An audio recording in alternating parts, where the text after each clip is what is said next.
أعوذ بالله السميع العليم من الشيطان الرجيم بسم الله الرحمن الرحيم السلام عليكم ورحمة الله وبركاته. Lalle godiya ta tabbata ga Allah, muna yabo da godiya zuwa gare shi, muna neman taimakonsa, muna neman tsarin Allah daga sharrin kawunanmu da munanan ayyukanmu. Wanda Allah ya shiryar da shi ba mai batar da shi, kuma wanda Allah ta'ala ya kaddara ya bar hanya babu mai shiryar da shi. Ina shaidawa babu abun bautawa da gaskiya sai Allah shi kadai bai da abokin tarayya, kuma ina shaidawa annabi Muhammad sallallahu alaihi wa alihi wa sallam manzansa ne kuma bawansa ne. Mun zo wannan masallaci na jami'a mallakar jihar Gombe don gabatar da sallan juma'a tare da ɗan uwana amini na kuma shugabana gwamnan jihar Gombe Alhaji Muhammad Inuwa Yahaya. Allah ta'ala ya ƙara masa jagoranci, ya taimake shi akan daidai, ya kuma ba shi ikon ci gaba da gabatar da ayyuka da al'umma za su amfana. Allah ta'ala ya ɗora shi akan shaiɗan, Allah subhanahu wa ta'ala ya kare shi daga sharrin shaiɗan. Dukkan wani abun da zai yi muna roƙon Allah ta'ala ya kama hannunsa ya ɗora shi akan hanya wacce take daidai. Dukkan inda zai kauce ko ya yi kuskure muna roƙon Allah ta'ala kada ya ba shi ikon kaucewa ko kuskurewa da. Dukkan wani abun da ke da amfani ga wannan jiha mai albarka Allah ta'ala ya ba shi ikon aikatawa. Dukkan wani abun da zai cutar da jiha muna roƙon Allah ta'ala ya hana shi aikata wannan aiki din. Na shigo jihar Gombe jiya don ziyara ta aiki da kuma zumunci da ta'aziyoyi. Na ziyarci mai girma gwamna dan uwa Muhammad Inuwa Yahaya. Da safe muka yi taro a nan na Galaxy Backbone Limited. His Excellency ya ce ina za mu yi sallah, na ce zan yi sallah a jami'ar jiha, ya ce za mu yi tare. Don haka daga wajen taro na bi ofishinsa muka taho da His Excellency wannan jami'a wata da ke jami'ar shugabancinsa ne tun da jami'ar jiha ne. Muna kuma ƙara addu'a wa ƙasarmu gaba ɗaya Najeriya, Allah ta'ala ya ƙara mana zaman lafiya, Allah ya ƙara mana albarka, Allah ta'ala ya ƙara mana dukkan wani abu da zai kawo mana ci gaba. Dukkan wani abu na fitintunu ko tashin hankali Allah ta'ala ya nuna mana ƙarshensa. Shugaban ƙasa Muhammadu Buhari muna roƙon Allah ta'ala ya masa jagoranci, Allah ya ɗora shi akan shaiɗan. Muna roƙon Allah subhanahu wa ta'ala ya yi riko da hannunsa zuwa ga abun da zai sa Allah ɗin ya yarda da shi. Muna roƙon Allah ta'ala ya ƙara masa tausayin talakawa, Allah ya ƙara masa jinƙan talakawa. Dukkan abun da zai na alheri Allah ya sauwaƙe masa. Dukkan wani abun da zai cutar da ƙasa ko addini muna roƙon Allah kada ya ba shi ikon aikatawa. Muna roƙon Allah ta'ala ya ƙara masa da sauransu duka mashawarta na ƙwarai. Allah ta'ala ya nisantar da su daga mashawartan banza. To mun zo wannan masallaci don sallar juma'a, kuma masallaci constituency ne na liman Dr. Tahir Inuwa Ibrahim. So da haka sai umurce ni da na yi limancin sallar juma'a. To kamar yadda ba zan shigo jiha gwamna ya ce a yi kaza a ce a'a ba, to idan muka zo masallaci kuma limamai su suke da mulki, so ba ma shiga masallaci mu yi musu da su. Jiya mun yi sallan isha da gwamna a cikin masallaci tare, limamin sai bani umarnin na yi nasiha, sai na kalli gwamna na ce masa to tun da liman ya yi umarni kuma a cikin constituency sa ne ba ni da ikon da zan yi musu. So da haka ba ma musu da limamai a constituency su, matukar abin da suka faɗa din ba kuskure ba ne, kuma muna da tabbacin insha Allah ta'ala ba za su ci a yi kuskure din ba. Tunatarwa da zan mana a wannan khutba shine tunatarwa akan muhimmancin samun kyawawan ɗabi'u waɗanda suke kyawawa na musulunci. Yana daga cikin asara da muka yi a Najeriya, musamman arewacin Najeriya, wanda ya duba rayuwar da muke ciki shekara 40 ko 30 ko ma 25, ya duba yadda muke da kyawawan ɗabi'u a cikin wannan ƙasa na girmama manya, na ladabi, na tausayi, na kunya, na zumunci, na gaskiya, na riƙon amana, na kiyaye haƙƙin makwabta, na juriya, ya zo ya kalli al'ummar da muke ciki a yanzu na rashin girmama manya, na rashin mutunta na gaba da mu, na ƙarancin gaskiya, na ƙarancin riƙon amana, na ƙarancin zumunci don Allah, na ƙarancin tausayi, na kuma rashin kiyaye haƙoƙin makwabta, zai gane cewa wallahi al'azim muna cikin halin kakanikayi. A abin da muka tashi muka gada a wannan ƙasa na girmama manya, duk wani wanda yake anguwarku ko ya kai mahaifinka ko ya kusa da shi, ko dan uwa ne ko ba dan uwa bane, idan ka tashi a anguwar ganin baba ake masa. Idan kuka yi laifi da ƴaƴansa da ba nasa ba, iya da ikon ya kama kowa ya masa, ya ladabtar da shi. Kai kuma idan ana maka ladabin, ka san uba ne yake ladabin. A nan bai tsaya ba, gidanku idan akwai dattijo ko gadi yake ko driver yake, ba ka kallon idansa ka ce masa Musa driver, sai dai ka ce baba driver ko baba mai gadi ko baffa mai gadi. Saboda me? Saboda duk da sana'ar da yake a gidan naku kana ga sana'ar kaskanci ne, amma an ladabtar da kai ka tashi kana girmama shi, kana mutunta shi, har ma kana kiran direba ko mai gadi a matsayin baba. Waɗannan su ne irin abubuwan da muka gada. Idan kun yi laifi, makwabci na iya shigowa gida ya kama kai maka bulala. In ka shiga ɗakin mahaifiya, ta fito da kai ta miƙa masa, ya maka ladabi, ya ladabtar da kai. Yau al'amari ya lalace. Dan makwabcinka in ka masa mummunan harara ya yi laifi, sai ka ji an kai ka ƙara kotu. Me yana yi wa ‘ya'yana wani irin gani-gani. Mun tashi ba ma mutunta waɗanda suke na gaba da mu. A society a da tashin da aka yi, wanda yake gaba da kai ya kai ya haife ka, ba ka duba ƙabilarsa ko garinsa ko addininsa, ko da addinin ku ba ɗaya ba ne, kana kallonsa a matsayin uba ne. Wannan al'amura yau dukkanin musu ba mu da su. Na gaba da kai, abokin wanka zai kalli idan kai faɗi maganar da ba gaskiya ba ne, aboki ne nawa, ba ka iya kallon idansa ka ce masa ƙarya yake yi, sai dai ka ji ka yi shuru, don abokin wanka ma wanka ne. To a yau rashin ladabi ya kai matakin da yaron da bai wuce junior secondary school ba, zai iya shiga Facebook ya kalli wani ɗan shekara 60 ya zage shi, ya aibata shi, ya tsine shi masa, wanda babansa kanin wanda yake zagi ne na 5 ko na 6 a gidansu, amma zai iya aibata shi, yana ga shi ma yanzu mutum ne. Mun wayi gari ba a mutunta malamai, ba a mutunta sarakuna, ba a mutunta elders a cikin society, ba a mutunta dattawa. Saboda me? Saboda wannan ladabi da muka dashi da shi duka yanzu ya lalace, kuma kullun ƙara muni yake, ba gaba ake ci ba. Kai ka ce ba al'ummar da muka tashi a cikinta ba ne. A cikin hadisi, annabi Muhammad sallallahu alaihi wa alihi wa sallam, hadisi da ke cikin silsilatul ahadithi sahiha, hadisi na 45, yana cewa innama bu'ithtu li utammima makarimal akhlaq. Ni an aiko ni ne, hikimar da yasa Allah ya aiko ni, don na karantar da ku kyawawan ɗabi'u, na cika muku ɗabi'u kyawawa. Wato hikimar aiko annabi Muhammad sallallahu alaihi wasallam shine ya karantar da mu kyawawan ɗabi'un nan. Wannan shine dalilin aiko shi zuwa gare mu. Innama bu'ithtu li utammima makarimal akhlaq. Waɗannan ɗabi'un dan ya zo ya koya mana su, wanda muke wasa da su a yanzu, su ne dalilin da yasa Allah ta'ala ya aiko shi gare mu, ya zo ya karantar da mu ɗabi'u.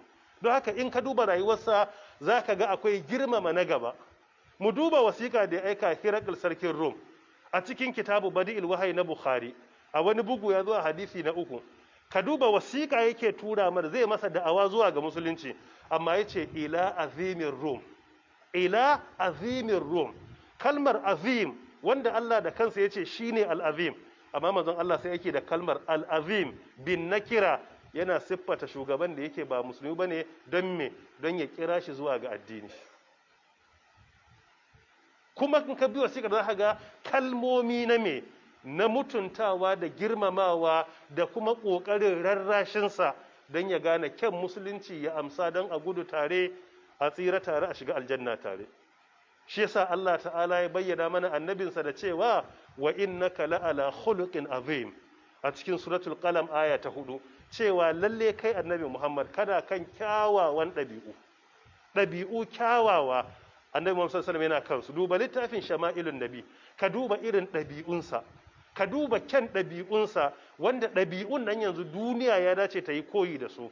Ɗabi'u na gaskiya, ɗabi'u na riƙon amana, ɗabi'u na tausayi, ɗabi'u na girmama mutane, ɗabi'u na kunya, ɗabi'u na haƙuri, ɗabi'u na sadar da zumunci, ɗabi'u na son taimako. Dukkan wani abu da yake ɗabi'a ce mai kyau, idan ka duba rayuwar sai ka ga practical interpretation ne na wannan abin da ƙur'ani ko sunna ta karantar da kai. Shi yasa Allah ta'ala ya ce lalle shi yana kan waɗannan irin ɗabi'un da ake so mu yi koyi da su. Shi musulunci gaba ɗayansa, idan musulmai suna da kyawawan ɗabi'u, wallahi al'azim wannan ya isa ya sa wanda ba musulmi bai gane kyan musulunci ya karɓa. Amma in ɗabi'u suka lalace, sai a wayi gari waɗanda suke musulman su ma addinin baya burge su, bare wanda ke wajen addinin ya sha'awan shigowa cikin addini ɗin.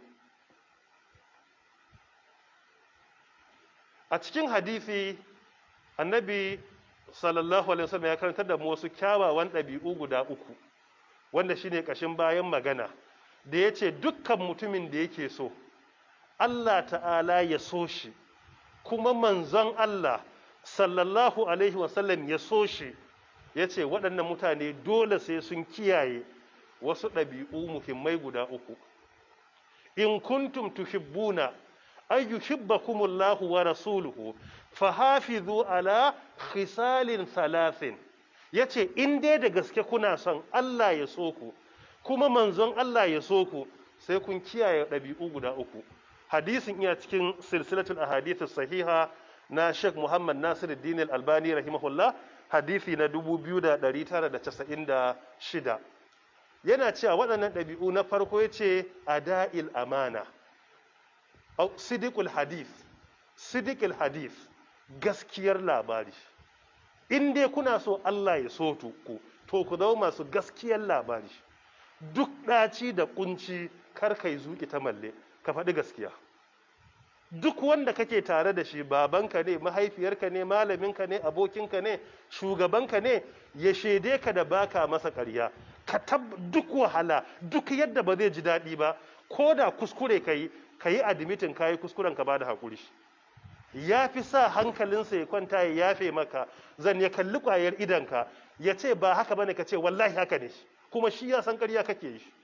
Kuma duk duniya babu ƙarya mai zafi kamar mutum ya riƙa maka ƙarya, kai ka san ƙarya yake, shi ya san ka san ƙarya yake, kuma ya kalli ƙwayar idanka ya maka ƙaryar. Babu renin wayo da ya kai wannan. Shi yasa annabi ya ce in dai kuna so Allah ya so ku, ku zama masu ɗabi'ar gaskiyar labari. A shaide ka akan in ka faɗa haka ne, ko da daɗi ko babu daɗi haka take. Ba a ce ka ci mutuncin wani ba, amma daure ka faɗi gaskiya a kowane hali. Shi yasa mu duba yadda Allah ta'ala ya jarraba wasu sahabbai guda uku da aka je yaƙi ba su je su ba. A cikin suratul Tauba, su Ka'ab bin Malik, su Murara, su Rabi, su ukun nan ba su je yaƙi ba, sauran suka zo suka wafe yin halitta ƙarya. Cikin suratul Tauba aya ta 117 suka yi ta bada labarai. Waɗannan uku suka zo suka gaya mar gaskiya, suka ce wallahi mu ba mu da wani uzuri, shaidan ne ya hana mu fita tare da kai. Suka yi admitin. Allah ta'ala ya kira labarin su a cikin Qur'ani, laqad taballahu ala nabi wal muhajirin wal ansar, aya ta 118 yace wa ala salasati alladhina khulifu hatta idza daqat alaihimul ard.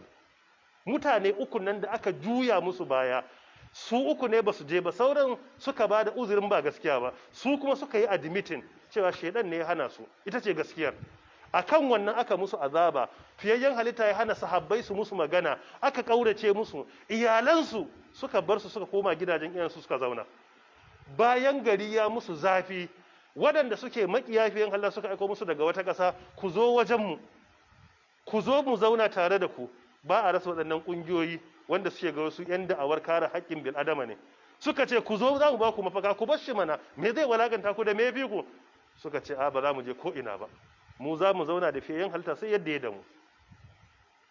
Bayan lokaci Allah ta'ala ya ce ya yafe musu. Waɗancan da suka yi ƙarya kuma Allah ta'ala ya yi fushi da su, ya la'ance su. Daga ƙarshe aya ta 119 Allah ya ce mana ya ayyuhallazina amanu taqullaha wa kunu ma'as sadiqin.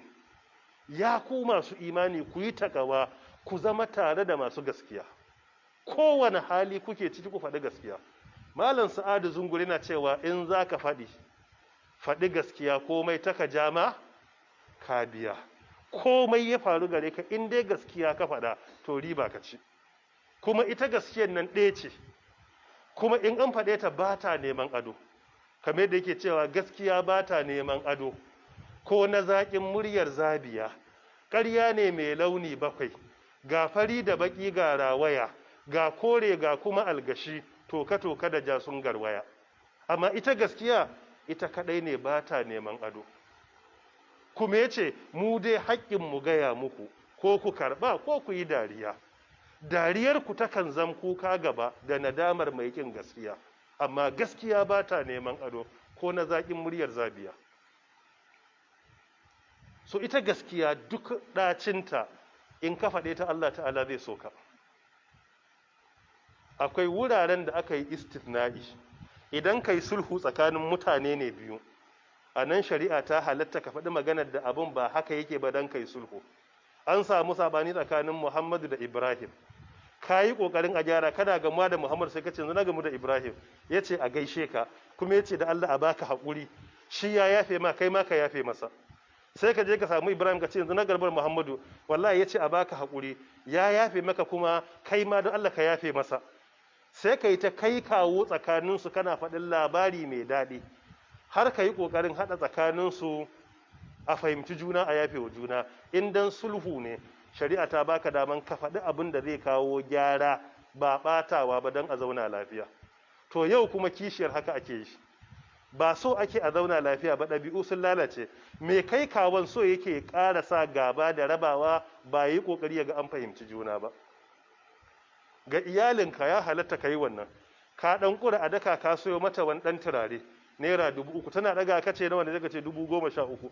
Mai gida 13,000 nawa ne albashinka? To ai ke gimbiya ce, in kina ƙanshin nan ina jin daɗi. To anan shari'a ta ma sauki.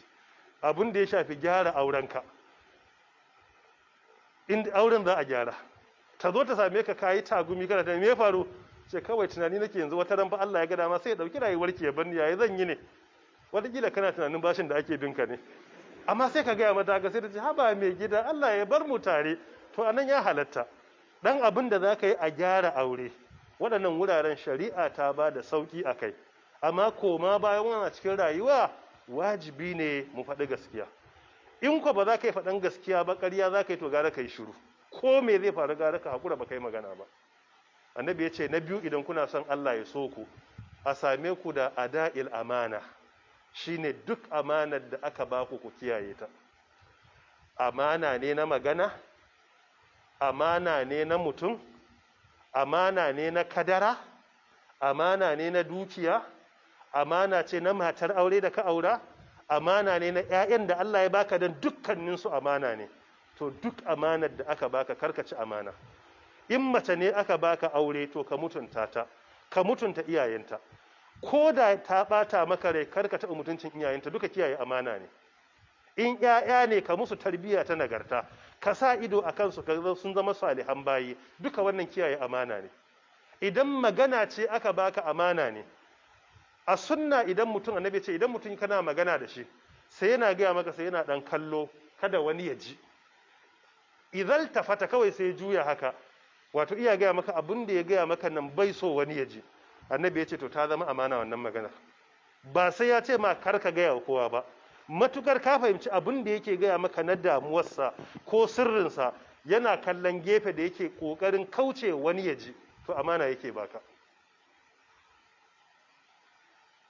So dukkan wata amana da Allah ya bayar, in amana ce ta dukiya, in amana ce ta shugabanci, shugabancin nan limanci ne, ladanci ne, malamin makaranta ne, shugaban al'umma ne a karamar hukuma, gwamna ne, minista ne, shugaban kasa ne, a kowane irin nauyi da Allah ya dora mana akai, wajibi ne mu kiyaye amana, shine ada'il amana. Na uku shine wa husnil jiwar, da kuma kyautatawa makwabta. Annabi ce in kuna kyautatawa makwabtanku, to Allah da manzansa za su so ku. Don haka in kana son Allah ya so ka, to ka zama mai kyautata makwabta, mai kyautatawa a cikin haƙƙin makwabta. abin da zai cutar da makwabcinka kada ka aikata shi. Ga hadisai da dama sunna ta hana karka hana dan uwanka ya jingina katangarsa jikin naka. Haƙƙin makwabta bai tsaya a wurin ba. Mu duba ko da hadisin da ya zo a cikin silsilatul ahadithis sahiha hadisi na 47 wanda yake sanannen hadisi ne. Manzo Allah yace man kana yu'minu billahi wal yawmil akhir falyukrim jarah. Duk wanda ke imani da Allah da gobe kiyama to ya girmama makwabcinsa. Ga hadisin Bukhari da Muslim, hadisin Muslim na 2686 da kuma yake cewa ma zala jibrili yusini bil jari hatta zanantu annahu sayuwarithuni. Jibril da ya zo mini inji annabi bai gushe ba yana gaya mun ka kiyaye haƙƙin makwabci, ka kyautata wa makwabci, ka kula da makwabcinka. Yace har san da nayi zaton in ya ƙara dawowa saboda nauyin haƙƙi zai ce mini idan na rasu makwabcina zai gaje ni. Saboda yadda yake emphasizing haƙƙin makwabta, na fara tsammanin zai ce mini idan na rasu makwabci zai iya cin gadon dukiyata saboda nauyin haƙƙin. Kawai abin da nake tsammanin ya gaya mun kenan cewa Allah ya ce makwabci zai ci gadon makwabcinsa saboda haƙƙin nauyinsa yayi yawa. Wannan kiyaye haƙƙin makwabta din ne fa yasa a shekarun baya kake ga makwabta ba sa cin amanar makwabtansu. Makwabcinku ne a gida amma saboda wannan haƙƙi din a matsayin uba kuke ɗaukansa. Makwabci na rasuwa a da makwabcinsa ya bada auren 'ya'yan gida. Babanka za a zo neman aure sai ya kira makwabcin sai ya zo a gabansu ake maganan auren gidanku kuma su ma a matsayin iyayenku ne. Wannan yadda ta sa an tashi baka iya gane waye baffanka ko kawunka na hakika, waye makwabcin da ya zama kawu ko baffa. Saboda da dama aka zama ɗaya saboda sanin haƙƙin makwabta kuma babu wata alaka ta jini a nan kusa da ake iya gane ta. Makwabci idan ya ga kuskure gida makwabci zai gyara. In abinci aka dafa dan abun sha'awa sai an zaga gida an bayar haƙƙin makwabta. Amma a yanzu ba haka bane. A gidanka rabon da ayi wani abun sha'awa a bawa makwabci don Allah kwana nawa ko wata nawa ko shekara nawa. Yanzu fa rashin kiyaye haƙƙin makwabta mu da muke zaune a bariki zaka iya zuwa anguwa makwabtan kayi shekara 3 ka tashi baka san waye ma makwabcinka ba. Saboda rayuwar ta canja. Da akwai sauki ana taruwa kofar gida a ci abinci a yi ciyayya. Wane fito da shi wane fito da shi sai a taru a kofar gida. A wurin ba a ma gane waye a gidansa aka yi abinci waye ba a yi ba. Saboda kowa zai zo da abinci ne a baza a kan tire. Wani ma ba a yi abincin ba amma ba a ganewa. Saboda yadda ake cin abincin. To a yanzu wa yake maganan ciyayya bare a samu wannan dankon zumunci. Balle a gane gidan wane ba a yi abinci ba. Bare a gane wane iya da damuwa. Bare a gane ina wane yau za mu ci abinci baya nan me faru gare shi. Waɗannan abubuwa duka yanzu sun lalace. Kowa ya yi gini sai mu saka gate mu rufe. Kana shiga sai a kulle kamar gidan kare. Haka muke duka mun shiga ciki. Wannan haƙƙin makwabtan babu. Akan ba da uzuri wani lokaci a ce akwai karancin tsaro, na'am haka ne. Amma dole kuma a fito da wani tsari da za a riga kula da haƙƙoƙin juna na makwabta. Idan ba za a yi ciyayya ba daga lokaci zuwa lokaci don kyautata haƙƙin makwabta, in aka ɗan yi abun sha'awa a gidanka da Allah ɗiba a miƙa wa makwabta. Akwai haƙƙin makwabta. Mai yiwa abin da ake dafa a gidanka nan ƙanshin yana shiga cikin gidan. Kuma hatsarin abinci ƙanshin abin da ba za ka ci ba a gidanku ake ba ya fi daɗi akan na gidanku. Kana zaune a gidanku ana amma na makwabtan sai ta da hankalinka kuma wallahi ba za a baka ba yanzu. Inda da ne za ka yi tsammanin za a kawo. Inda da ne sai ma ka shiga gidan sai a ɗiba a baka saboda kai ma ɗan gida ne. To yanzu gidan da gate yake. In za ka shiga akwai bakin kare. Kana zuwa zai haushi. Za ka shiga? Guduwa za ka yi. Ka je gida ka ga kare sai ka yi me kuma? Waɗannan abubuwa guda uku manzo Allah yake cewa idan muna yin su, in dai muna son wai Allah ne ya so mu, kuma annabinsa ya so mu, to mu zama masu gaskiyar labari, masu kiyaye amana, masu kuma kyautata makwabta. A wannan hadisi manzo Allah yake cewa fa inna azal jari, domin cutar da makwabci yamhul hasanat na tafiyar da kyawawan ayyukan mutum kama tamhu alshamsu, kamar yadda rana ke tafiyar da aljalid, wato abin da yake rana take bugunsa. Ko yanzu gini ne idan aka yi fenti idan rana na dukansa yana koɗaya ko baya yi? In aka ɗauki daskararren abu aka sa a rana tana narkar da shi ko ba ta yi? To annabi ya ce haka haƙƙin makwabta ke cinye kyawawan ayyuka. In dai kana cin amanar makwabci to suna oleta dukkan ayyuka na kwarai da ka aikata za ka ga a filin kiyama babu su. Gaba na biyu na tunatar da mu daga cikin kyawawan ɗabi'u a wani hadisi shine magana akan alhaya, kunya. Kunya na daga cikin kyawawan ɗabi'un musulunci da a yau suka mana karanci. Kunya na daga cikin kyawawan ɗabi'u. Annabi sallallahu alaihi wasallam a hadisi da ya zo a cikin sahihul jami, hadisi na 1603, yana cewa alhaya wal iman qurina jami'an fa idza rufi ahaduhuma dhahaba al-akhar wa fi riwayatin rufi al-akhar.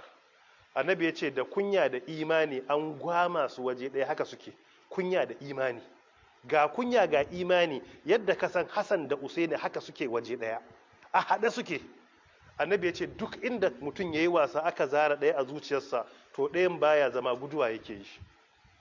So duk zuciyar da aka cire kunya imani ya gudu a cikinta, kuma duk zuciyar da aka cire imani kunya ba ta zama. So da haka da wannan malamai ke bayyana duk mutumin da bai da kunya to bai da imani, kuma duk wanda bai da imani ba ka samunsa da kunya. Saboda me? Saboda da kunya da imani a interwoven, haka suke a haɗa waje ɗaya, ɗaya baya zama babu ɗayansa. Wanda yasa manzon Allah namiji ne ba mace ba, amma ga hadisai kusan guda 7 a Bukhari da suke bayyana manzon Allah kunyarsa ta fi kunyar budurwa mace ta da ya shekara 13 ko 14, da saboda tsabar kunya ba ta iya zama tsakar gida, take zaune a cikin tanti a ɓoye saboda kunya ta fara al'ada. Kunyar manzon Allah ya fi wannan mace kunya. Ba fa kunya irin ta yanzu ba, duba kunya shekara 30, 40 ko 50 ko 60 ga wanda shekarunsu ya kai. Saboda kunya, ka duba kunya take hana iyaye kiran sunan sirki, kunya takan hana a kira sunan uba, kunya takan hana mace ta kira sunan ɗanta na fari. Ka duba yadda iyaye suke da kunya. Kunya yasa kowane mutum ya tashi a gidansu, ka tambayi kanka ka kai shekara 30 ko 40 ko 50, a gidanku baka taba gane yaushe mahaifiyarka take cikin halin zarura da bata sallah ba. Ba wanda ke iya gane yaushe mahaifiyarsa bata sallah a gidansu. Kuma irin rayuwa da ta kunci, daki ɗaya ne da ita, sai dan ban daki sai dan falo. A nan kuke taruwa, in kun je makaranta an da nan za a zo, nan za a ci abinci, wani lokaci ma baccin rana a nan kake. Amma kunya ta sa ba a gane yaushe ne ba sa sallah. Baka taba gane yaushe mahaifiyarka ta sha azumin watan Ramadana saboda me? Saboda darura na mata ba, saboda kunyarsu. Kunyar ta kai har kan yaya ana jin kunyarsu, ba sa iya gane darura ta iyayensu. Amma yau farasar kunya, wallahi al'azim akwai matan da ke posting suna al'ada a social media, fa inna lillahi wa inna ilaihi raji'un. Mace ta rubuta wai tana period yanzu, tana gaya wa duniya. Ta tashi gaban iyaye ko kakannin da ba sa iya barin 'ya'yan cikinsu a gida su gane me suke ciki. Ina kunyar take? In kwa babu kunya to babu kuma imani da ya saura. Annabi yana da jin kunya. Duba irin mata da aka yi wanda Qur'ani ya bamu labari, irin matar da ta zo ta kira Annabi Musa cikin suratul Qasas. فجاءت إحداهما تمشي على استحياء قالت إن أبي يدعوك ليجزيك أجر ما سقيت لنا. Allah ya ce ta zo tana jin kunya, babanta ne aike ta, za ta zo wajen saurayi amma da kunya ta zo ta. Da har kai auren yana kada ganin fiskar budurwar da kake nema, kana ma magana tana sun koyar da kanta, ba ta iya yin magana. Amma a yanzu rasar kunyar ba a ma yi auren ba, ta zauna a kan cinyarsa, an yi kalanda, kuma baban ne yake raba kalandar, ba a yi auren ba. Allah waɗanda ka yi lalace shi yana ɗora hannu a kanta, kuma an manna kalandar a gidansu tun ba a yi auren ba. Kuma a zo bikin a rika rawa, a tara dattawa a wurin ana musu rawa, yassu tana yi ko jikarsu suna gani, kuma iyayen ne a wurin suke zaune. Ina kunya take, ina addinin yake? Allah ta'ala ya samu wanye lafiya. Allah ya ba mu ikon koyi da waɗannan kyawawan ɗabi'u ɗin. Allah ta'ala ya samu wanye lafiya. Innal hamdalillah nahmaduhu wa nasta'inuhu wa nastaghfiruh wa na'udhu billahi min shururi anfusina wa sayyiati a'malina. Man yahdihillahu fala mudilla lahu wa man yudlil fala hadiya lahu. وأشهد أن لا إله إلا الله وحده لا شريك له وأشهد أن محمدا عبده ورسوله. يا أيها الذين آمنوا اتقوا الله حق تقاته ولا تموتن إلا وأنتم مسلمون. يا أيها الناس اتقوا ربكم الذي خلقكم من نفس واحدة وخلق منها زوجها وبث منهما رجالا كثيرا ونساء واتقوا الله الذي تساءلون به والأرحام إن الله كان عليكم رقيبا. يا أيها الذين آمنوا اتقوا الله وقولوا قولا سديدا يصلح لكم أعمالكم ويغفر لكم ذنوبكم ومن يطع الله ورسوله فقد فاز فوزا عظيما. فيا إخوة الإيمان ويا أمة الإسلام، وخطباتنا في هذه الجمعة تذكرنا حول الأخلاق الفاضلة الإسلامية التي لأجلها بعث إلينا رسول الله صلى الله عليه وسلم، كما أخبرنا بذلك الصادق المصدوق صلى الله عليه وآله وسلم: إنما بعثت لأتمم مكارم الأخلاق. ومدح الله عز وجل رسوله وحبيبه ورسولنا صلى الله عليه وسلم في المحكم التنزيل بقوله جل ذكره: وإنك لعلى خلق عظيم. لقد علم رسول الله صلى الله عليه وسلم أمته بهذه الأخلاق الإسلامية الفاضلة في أحاديث كثيرة التي لا تؤد ولا تحصى.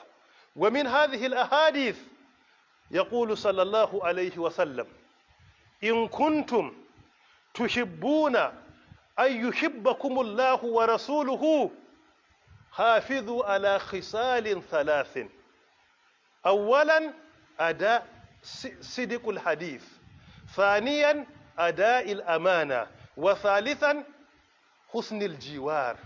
وهذا مما حسنه محمد ناصر الدين الألباني رحمة الله عليه في الصحيحة. يأمرنا رسول الله صلى الله عليه وآله وسلم بهذه الخصال إذا كنا نحب أن يحبنا الله ورسوله، فلا بد أن نتمثل بهذه الأخلاق الإسلامية. أولا صدق الحديث: يا أيها الذين آمنوا اتقوا الله وكونوا مع الصادقين. ثانيا أداء الأمانة: إن الله يأمركم أن تؤدوا الأمانات إلى أهلها وإذا حكمتم بين الناس أن تحكموا بالعدل.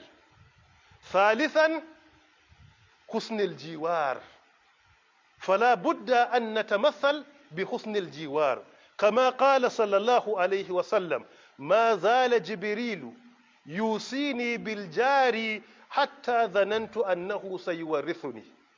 وهذا مما اتفق عليه البخاري ومسلم رحمة الله عليهما. وفي حديث آخر: من كان يؤمن بالله واليوم الآخر فليكرم جاره.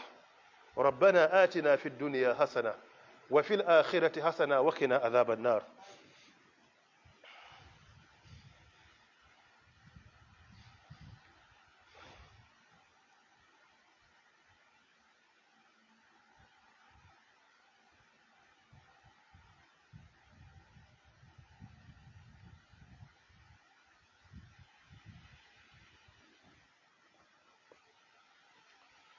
الحمد لله وكفى، والصلاة والسلام على مصطفى وعلى عباده الذين اصطفى، صلاة وسلاما دائمين إلى يوم القيامة.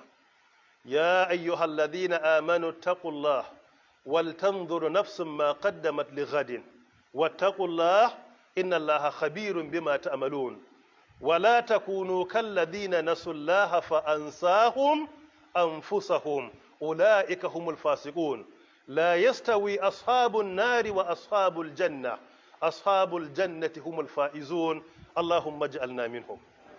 لقد سئل رسول الله صلى الله عليه وسلم عن أي شيء يدخل الناس الجنة فقال صلى الله عليه وسلم تقوى الله وحسن الخلق.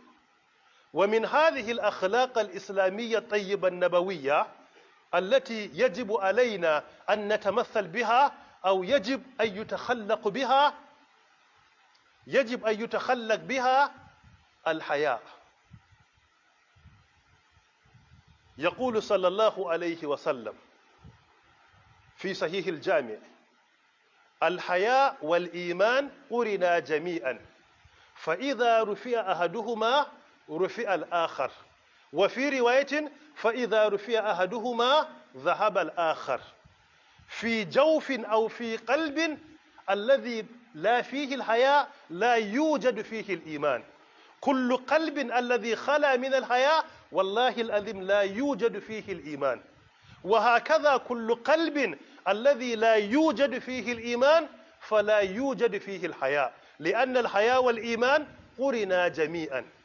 إذا رفع أحدهما فر الآخر.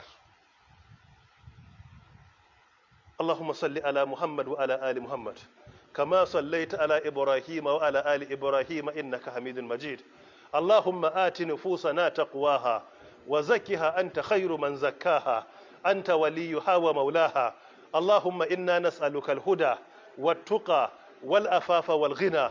اللهم اقسم لنا من خشيتك ما تحول به بيننا وبين معصيتك ومن طاعتك ما تبلغنا بها جنتك ومن اليقين ما تحول به علينا مصائب الدنيا ومتئنا اللهم بأسمائنا وأبصارنا وقواتنا أبدا ما أبقيتنا واجعله الوارث منا واجعل ثأرنا على من ظلمنا وانصرنا على من عادانا ولا تجعل مصيبتنا في ديننا ولا تجعل الدنيا أكبر همنا ولا مبلغ علمنا ولا إلى النار مصيرنا واجعل الجنة هي دارنا ولا تسلط علينا بذنوبنا من لا يخافك فينا ولا يرحمنا. اللهم آمنا في أوطاننا اللهم آمنا في أوطاننا اللهم آمنا في أوطاننا. اللهم أصلح أئمتنا وعلماءنا وشبابنا وولاة أمورنا. اللهم أصلح أئمتنا وعلماءنا وشبابنا وولاة أمورنا. اللهم أصلح أئمتنا وعلماءنا وشبابنا وولاة أمورنا. اللهم كن معنا ولا تكن علينا. اللهم تقبل دعاءنا ودعاء من سأل الدعاء منا. اللهم ارحم آباءنا وأمهاتنا. اللهم ارحم آباءنا وأمهاتنا. اللهم ارحم آباءنا وأمهاتنا وإخواننا الذين سبقونا بالإيمان. اللهم ارحم آباءنا وأمهاتنا وإخواننا الذين سبقونا بالإيمان. ربنا آتنا في الدنيا حسنة وفي الآخرة حسنة وقنا عذاب النار. سبحانك اللهم وبحمدك أشهد أن لا إله إلا أنت أستغفرك وأتوب إليك. قوموا إلى